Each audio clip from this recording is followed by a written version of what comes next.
Hey, Robin and Kim here on this Wellness Wednesday. We are bringing to you top health strategies for 2024. Who doesn't want that information?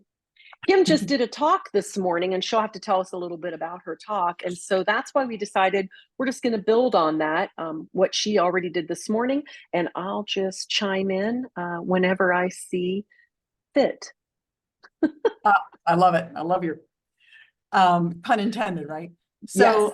Yeah, so I did this presentation this morning for this group, and I really enjoyed it. I've done presentations there before, but wanted to talk about the top health strategies that we can utilize for 2024 to get healthier, no matter where we're starting. And so, and I have four of them. The top one, I believe, is with nutrition, is eating a low glycemic lifestyle. And you might ask, what is low glycemic? What does that mean? So the glycemic index, if you've not heard of it, it actually measures the value of a food. It's a measure that we value that measures how much the food will spike your blood sugar.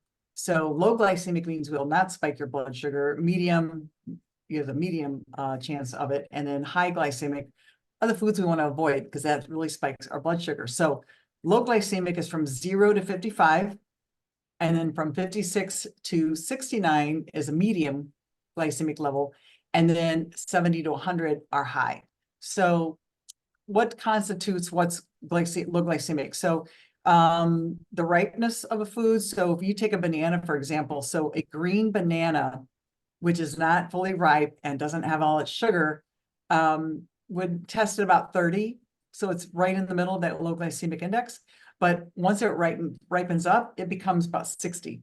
So now it's Isn't that interesting? That's Yes, it is. interesting. I've heard that. I've heard that, and Have it's you? so weird. Yes. It is, but it's because the sugar is sugar is coming Right. out as it gets riper.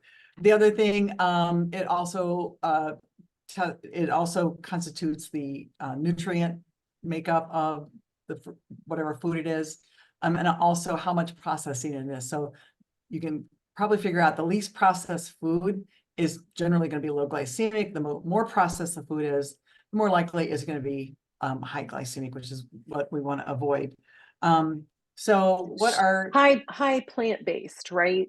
So plant-based diet plant-based? is Yes, your yes, best bet, it and then is. like lean The meats, like proteins, lean chicken. it covers all Yeah, the macros. So your yeah. macronutrients, you can get healthy. The proteins would be, your salmon, your chicken, your turkey, your fish, sardines. I know Robin's favorite. Like red meat.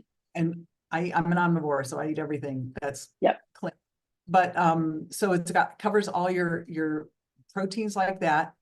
Also your vegetables, high fiber, and then your fruits as well. I want to say something about watermelon. Watermelon has a high glycemic index, but it has a low glycemic load, Mm, meaning it won't spike your blood sugar. So glycemic load is a little different. That is the quality of the carbohydrate in the food. So that's why the GI can be high, but the GL can be lower on some things, not often. But typically, if it's low glycemic, it's got a low glycemic load as well. But there are some exceptions like that. and Um, so your worst ones are crackers. You're saying processed foods, so yes, yep, crackers, yeah, breads, breads, pretzels. yep, your pastas, That, yeah, all that will spike your blood sugar, and yeah. so and lead to diabetes, lead to insulin resistance, just lead to chronic diseases. So that's why it's really important to focus. It's heart healthy, um, it's it's gut healthy, it's hormone healthy. It is a great way to think about eating and not dieting. It's not dieting. It's not like Right. saying, limiting And it's yourself. not saying you can never eat it. It's just like you don't want to eat it every single day, Right. right? Exactly. Yep. Yep. So eating like a local glycemic, having that mentality is really, really, really crucial. Yeah, and I'm doing a group now, a 4-week challenge group, where we are following a low glycemic plan, so it's really easy because and the women are finding they really like it. Yep. Um, So that's number one. Number two is exercise. And the two exercises I combine here are strength training and walking. And strength training is so important in many ways because first of all, muscle is active tissue. We need muscle to stay functional. Muscle helps, and having muscle helps with heart disease, with other chronic diseases. It's so good for our brain health. Muscle is magic for our bones because when we work out, when we strength train, our muscles pull on the bones and make our bones become stronger. So it can reverse osteopenia. I've talked to some people who have reversed their osteopenia by strength training, and stopped osteoporosis in its tracks. So think of that for your bone health, great for your hormone health, great for your metabolism, great for your brain health. I cannot And say enough that's the about really muscle. surprising, like that Yes, people don't put together, is how good it is for your brain health. it's neuroprotective. So don't be afraid to strength train, ladies. If you need a program, reach out to Robin or myself because we both have programs. And so and I And especially go ahead. in our other group, Kim and I are doing a book club, and we're Mm. doing it on Forever Strong. So good. Kim has a copy of the book. Yep. This is a really good resource, you guys. So if you've never read it, you might want to jot that down. I think maybe we've talked about it before here, not sure. But Yep. anyway, it's nice to dissect it one chapter at a time in this book club that we're doing. So Yeah. I She feel like talks a I'm lot. learning more and more every day. Yeah. Yeah, absolutely. So muscle is a fountain of youth, in my humble opinion, because it'll help Yep. you grow. It'll help you age well because it'll help you stay functional. It'll help you stand taller. It'll help you look younger because when you're functional and when you don't act like an old person, you act like you've got muscle and strength. It's like nope, Yeah. you're gonna think you're how old you are. So Right. anyway, so I can't say enough about that. So I do want to talk about walking. Walking, people might think, oh, that's lame, walk. I don't get anything out of that. But walking actually has a lot of benefits. And the four things I'm talking about today are all interconnected with each other. They all help with each other, if that makes sense. They all like most of them help with brain health. Just Yep. all interconnect. But walking also helps with brain health. It helps with your feeling good. It helps with depression, anxiety, and getting your steps in. And 10,000 steps is kind of set arbitrarily, but really the minimum, if you can get at least 7,000 steps in a day, Right. you're going to create benefit. And if you only walk 1,000 steps a day, try to do 2 tomorrow, or try to just add on 1,000 steps more per day. If you track it, I have a watch I can track my steps with. I know there are Fitbits, there's other trackers you can use, but it really does help with weight loss, and it just helps with so many things. Helps just also reduce with chronic diseases. So walking, go ahead. It's the movement. It's like we were just discussing in our book club where you brought up and said, can you believe that what she stated in there, that people do not get 100, whatever, what were the statistics? 115 minutes of. Yeah, it was a high number too. Like 70% of people don't work out or something, or don't get movement. Yeah, don't get movement. It was high. And I said, I feel like I don't think that's high, because I think we're in a little bubble here, because Kim and I are all about movement and we don't realize how many people don't move. So yes, if you're going to do anything, just get up and walk. And I'll tell you a little true story. My mother, who is 80 years old, just got over the vid and was feeling really bad. This is the first time she had it in all this 4 years that this has been going around. But she walks on her treadmill, but she said, yesterday I had to get outside. So she put her coat on, she put her hat on, she put her mask on so she could breathe, because she has COPD too. But she said it was a little windy. She said, but I felt so much better after. And today when I talked to her, she just said, it was a big turnaround. She just sounded so much better. So I'm going to tell you, it makes a difference to get up and get out. Yeah, absolutely. And we're not talking about strolling. You want to walk briskly for you. Right. And the talk test is, can you talk in full sentences but if you can sing, you're not going fast enough. So Yeah, no singing, right. but yeah, that's one thing. And so just to keep in mind that, try to get your steps in. Walking is super important, especially if you're in joint pain, you have other pain that you cannot work out like you want to. Walking is a good thing, alternative to do. And I'll So, tell you another true story. True story okay. time. So I'm having issues with my knees, which I've had issues for a while, and went to the orthopedic because I'm trying to find some, ways without surgery to get them fixed. And the first thing he said to me was, "Move. You have to keep moving." I'm like, I do move, which he knows I do, but he's like, squats, lunges, walking, whatever you can do, just keep moving those joints because you want that lubrication, to go in there and stay effective and efficient. And I have always said, if you rest, you rust. And it's the truth. That's true. So, And I don't know if you've heard this, sitting is the new smoking. If we sit too much, we're yep, not made to sit. That's why we get all tight in our hip flexors, and exactly. it's not good. But so that's number two, the strength training and walking. And number three is sleep. Prioritizing our sleep is super important. Between 50 and 70,000 million US adults suffer from sleep issues, sleep disorders, have sleep problems, not getting enough sleep.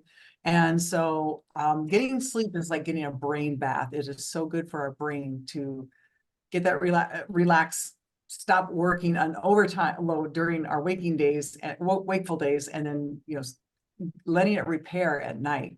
So Yep. that's when the garbage gets taken out of your brain, so to speak. And so that's why it's so important. But a lot of people have their sleep apnea, insomnia, restless leg syndrome. Well, There's just menopause. and menopause hormonal. Menopause is a big struggle. Yeah. It is. So, it's really important. And poor sleep is associated with heart disease, huge risk with heart disease, blood pressure, high blood pressure, stroke, and diabetes. So those are ones we want to not get. Yeah, So, for sure. but what And can we do? sorry, Go ahead. another good book for that. You don't have that Sleep Smarter book right by you, do Oh, you? I don't have it Is handy. it No. not? Okay. Sleep Smarter is a really good book too, guys. We can reference it in the comments Yeah, for by you. Sean Spicer.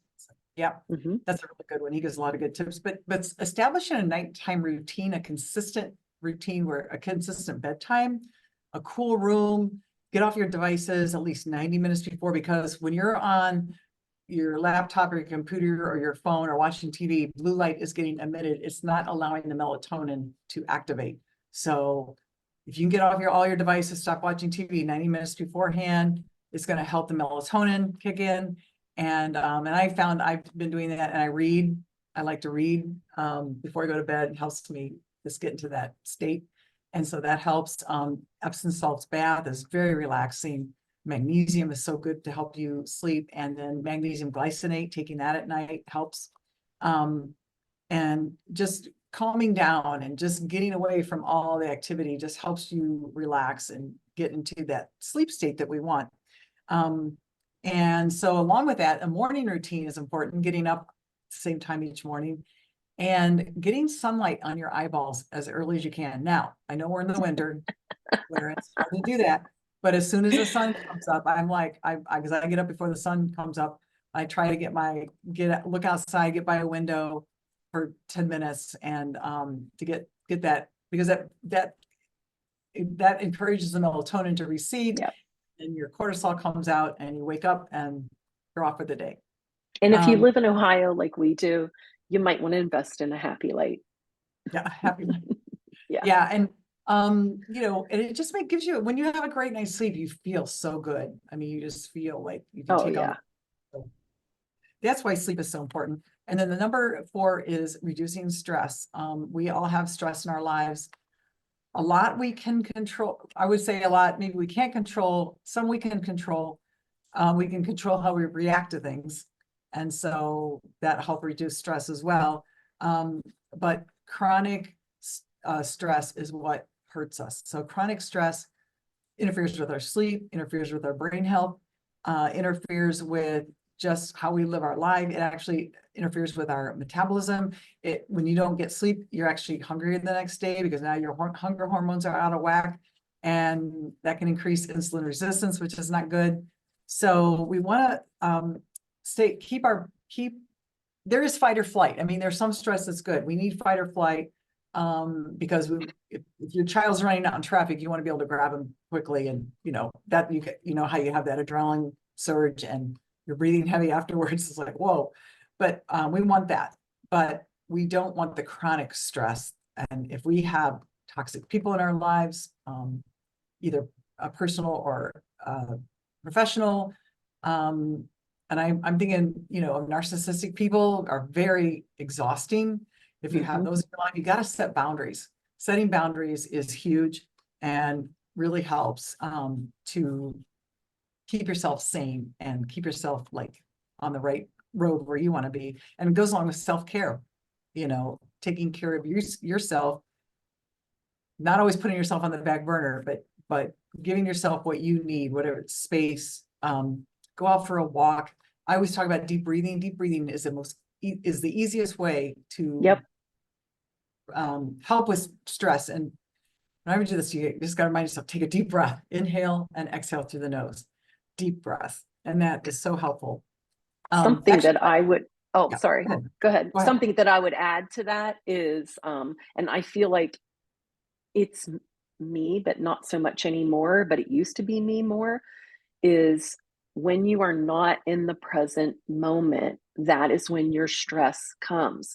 Because if we're thinking about what has happened that we can't change, or we're thinking about what might happen, that's when our stress starts to come up. I just talked to Yeah. somebody today and they were like, oh, I was in a tizzy because I was thinking this is going to happen. I'm like, you can't live your life, or you're going to be stressed 24/7 if you think about what could happen, right? Right. That's why Right. being in the present moment is the safest and most stress-free place to be. I love that. Yeah. And I look at exercise as stress therapy, reducing Yep. stress. Prioritizing sleep is also self-care. So these things are good. I mean, and if you don't take care of yourself, you're not going to be around, to take care of others if you need to, Right. or yourself later. So setting those boundaries is huge, and listening to your body and finding ways to reduce stress are key. So that's it. The four top strategies are low glycemic eating, move through strength and walking, strength training and walking. And strength training, I meant to say, try to get in 3 times a week if you can, 2 to 4 times, but I do 3 times a week. I find that's really good and beneficial. And then sleep, prioritizing sleep, and then prioritize reducing stress. So those 4 things are Yep. what I recommend. So we're going to sail right through 2024. That's right. That's right. Yep. So yeah. And we appreciate any comments. Anybody has comments or questions, please feel free to let us know. Or let us know what's working for you. What's working for you. Sure. Yeah. Well, thanks, Robin. And we just want to say we hope you have fun and live young, and we'll see you next week. All right. See you later. Bye. Bye.